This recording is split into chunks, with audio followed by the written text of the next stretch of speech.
Morning everyone. आज हम लोग न्यू चैप्टर स्टार्ट करने वाले हैं, चैप्टर 14, जिसका नाम है आपका पर्सपेक्टिव व्यू और 3D ऑब्जेक्ट। ठीक है, नेट ऑफ 3D ऑब्जेक्ट। तो अभी हम नेट ऑफ 3D ऑब्जेक्ट के बारे में चर्चा नहीं करेंगे, अभी हम लोग चर्चा करेंगे पर्सपेक्टिव व्यू के बारे में।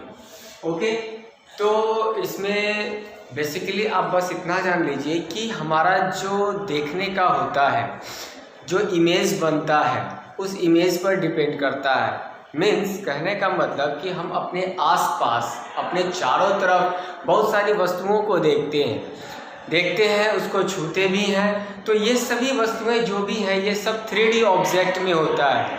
सपोज उदाहरण के लिए हम लेते हैं बल्ब भी 3D ऑब्जेक्ट में होता है। हम लेते हैं आपका ज्योमेट्री बॉक्स, जो आपका ज्योमेट्री बॉक्स होता है वो भी आपका 3D ऑब्जेक्ट में होता है। तो जो 3D ऑब्जेक्ट होता है वो उस 3D ऑब्जेक्ट का जो व्यू होता है वो क्या होता है, या फिर उसका जो शैडो होता है वो शैडो किस प्रकार का बनता है। तो आइए इसी पर चर्चा करते हैं। तो हम देखते हैं कि ये हमारा, जैसे ये आप देखिए, ये हमारा टॉर्च है। ठीक है, ये हमारा क्या है, टॉर्च है। और यहाँ पर हम एक मान लेते हैं कि एक बल्ब लेते हैं, और वह बल्ब कुछ इस प्रकार से है। ठीक है, ये बल्ब लेते हैं, और एक सामने क्या होता है, प्लेन दीवार हो या फिर एक प्रोजेक्टर हो जो पूरा प्लेन हो। तो कुछ इस प्रकार से हम लेते हैं प्लेन दीवार को। ठीक है, तो ये क्या है, एक प्लेन दीवार है यहाँ पर। अब इसकी जो रोशनी है, इसकी रोशनी जब इस बल्ब पर पड़ती है, ये रोशनी जब इस बल्ब पर पड़ती है, तो इसका क्या होता है, इसका शैडो यहाँ पर आकर के बनता है इस जगह पर, और वो शैडो कुछ इस प्रकार का होता है। तो ये जो शैडो बनेगा, ये जो शैडो बनता है, ये 2D ऑब्जेक्ट में होता है, 2D ऑब्जेक्ट में, और ये होता है 3D ऑब्जेक्ट का। तो हम ऐसा भी कह सकते हैं कि जहाँ से हम देखना शुरू करते हैं, तो किसी भी वस्तु को देखना शुरू करें, जब हम अपनी नंगी आंखों से देखते हैं, तो किसी भी वस्तु को देखते हैं, तो वो जब हमारे नज़दीक होता है तो हमें बड़ा दिखाई देता है, और जैसे जैसे वो हमारी आंखों से दूर होता जाता है, वह वस्तु हमें छोटी दिखाई देती है। जैसे आप देख सकते हैं वहाँ पर बल्ब है, ठीक है ना। तो बल्ब में हम देख सकते हैं कि हमारे जब आंखों के सामने रहती है तो बल्ब छोटा दिखेगा, लेकिन उसी को जब हम कुछ दूरी पर ले जा करके देखते हैं तो वही बल्ब हमें बहुत छोटा दिखता है। जब नज़दीक में होगा तो बड़ा दिखेगा, दूरी जाएगा तो छोटा दिखता है। उदाहरण के लिए एक और उदाहरण लेते हैं, हम एरोप्लेन जब नीचे धरती पर होता है हमारे आंखों के सामने, तो कितना बड़ा दिखाई देता है ना। लेकिन वही जब आकाश में उड़ता है, तो एक छोटा सा चिड़िया जो आकाश में उड़ती है, ठीक उसी तरह हमें दिखता है। ठीक है, तो इसमें हमें दो बातें हमारे सामने छन करके आती है। पहला क्या होता है, नंबर 1, आई पॉइंट। इस आई पॉइंट के बारे में हम बता दें कि ये आई पॉइंट का मतलब कैमरा पॉइंट भी इसको कह सकते हैं, स्टेशन पॉइंट भी कह सकते हैं। मीन्स कि जहाँ से हम देखना शुरू करते हैं, किसी भी वस्तु को हम देखना शुरू करते हैं, या कोई भी वस्तु पर फोकस कहाँ से पड़ रहा होता है, ये पहला पॉइंट हो गया।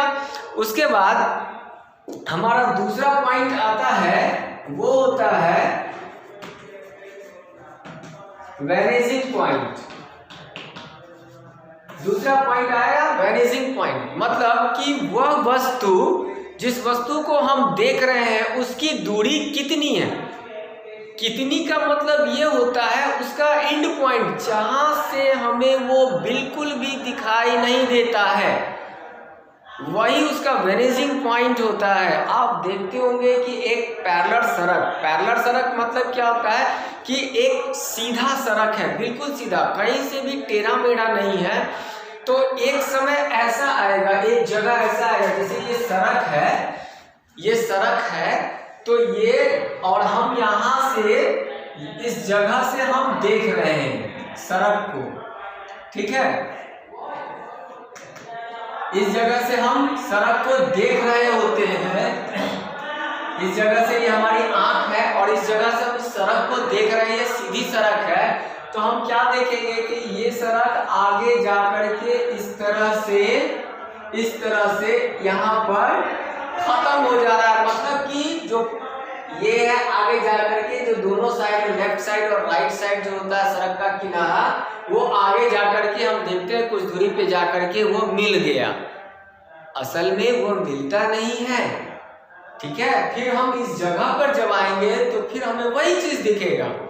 तो ये जो पॉइंट आता है, ये पॉइंट जहां से हमारा देखना बंद हो जाए, या फिर हम यूं कहें कि इधर से कोई वस्तु अगर आ रही है तो हमारी आंखें अगर इस जगह पर है, तो जहां से वह दिखना शुरू करता है हमें, वही पॉइंट हमें कहलाता है वेनिसिंग पॉइंट।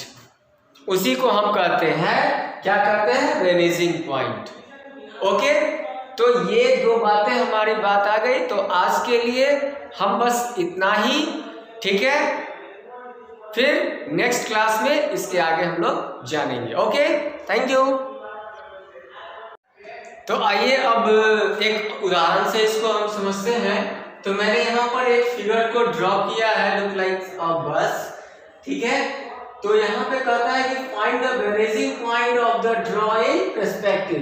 यहाँ पर जो ये बना है इसका हमको वेनिसिंग पॉइंट को दिखाना है। तो इस फिगर को सबसे पहला स्टेप हमारा क्या होगा कि ट्रेस द फिगर ऑफ बस ऑन अ ट्रेसिंग पेपर। सबसे पहले हम इस बस को एक पेपर पर ड्रॉ करेंगे, ट्रेसिंग पेपर पर ड्रॉ करें या कॉपी पर भी हम ड्रॉ कर सकते हैं। उसके बाद है दूसरा पॉइंट क्या होता है कि draw a line along the top and the bottom of the bus and let them meet P. हम इसके टॉप और ये बॉटम लाइंस, ये जो पहिया जो अंतिम दिख रहा है ये इसका बॉटम है, तो इस दोनों से एक लाइन को ड्रॉ करेंगे कुछ इस तरह से, ठीक है। ये टॉप का हो गया और ये हो गया हमारा बॉटम का। तो हम क्या देख रहे हैं कि इस जगह पर ये मीट होता है। जब भी इसका वेनिसिंग पॉइंट होगा हमेशा पीछे ही से होता है। तो ये हो गया, यहाँ पर हम लिख देंगे P। ये जो P हो गया कि P is the vanishing point, यही P जो है इसका वेनिसिंग पॉइंट होता है, ठीक है। ओके, आज के लिए बस इतना ही। Thank you.